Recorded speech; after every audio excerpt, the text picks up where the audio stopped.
Hello guys, welcome to my channel.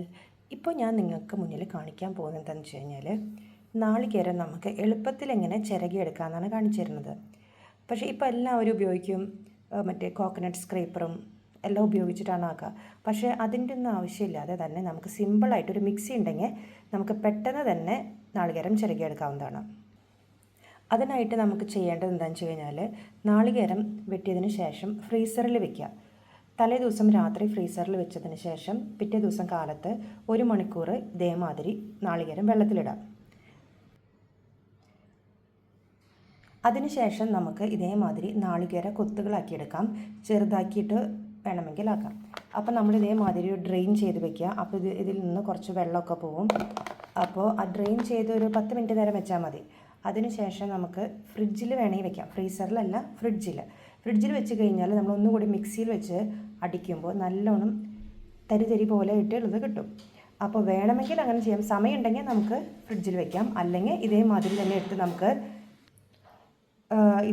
തന്നെ നമുക്ക് എടുത്ത് മിക്സിയിൽ വെച്ച് അടിക്കാം.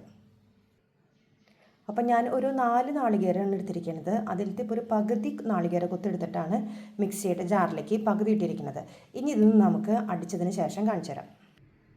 കണ്ടോ, ഇപ്പം നമ്മുടെ നാളികേരം നന്നായിട്ട് നമുക്ക് ചിരകിയെടുക്കാവുന്ന അതേമാതിരി തന്നെ ആയിട്ടുണ്ട്. ഇത് നമുക്ക് എളുപ്പത്തിലൊക്കെ നമുക്ക് പെട്ടെന്ന് ചെയ്യാവുന്നൊരു കാര്യമാണ്. ആദ്യമൊക്കെ ഭയങ്കര ബുദ്ധിമുട്ടായിട്ട് തോന്നും. ഇത് നമുക്ക് വെള്ളത്തിലിടണം, ഫ്രീസറിൽ വെക്കണം. പക്ഷേ ഇത് 2 പ്രാവശ്യം ചെയ്ത് കഴിഞ്ഞാൽ ഭയങ്കര നമുക്ക് എളുപ്പമായിട്ട് തോന്നും. ഇപ്പോൾ കണ്ടില്ലേ, നമുക്ക് എളുപ്പത്തിൽ തന്നെ നാളികേരം ചിരകിയെടുക്കുന്ന ഒരു പരിവായിട്ടുണ്ട്. പക്ഷേ ഇതിലും പൊടിയായിട്ട് കിട്ടണമെന്നുണ്ടെങ്കിൽ നമ്മൾ ഫ്രിഡ്ജിൽ കുറച്ച് നേരം വെക്കുക. നാളികേര കൊത്ത് കുറച്ച് നേരം ഫ്രിഡ്ജിൽ വെക്കുക. ഫ്രീസറിലല്ല, ഫ്രിഡ്ജിൽ. അപ്പോൾ നല്ല ചിരകിയ പോലെ തന്നെയായിട്ട് നമുക്ക് കിട്ടും.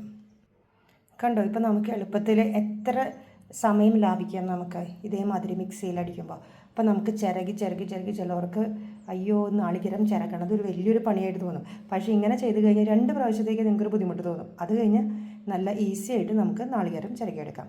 അപ്പോൾ എല്ലാവരും എൻ്റെ ചാനൽ കണ്ട് സബ്സ്ക്രൈബ് ചെയ്യുക, ഷെയർ ചെയ്യുക, ബെൽ ബട്ടൺ അമർത്തുക. Okay, by.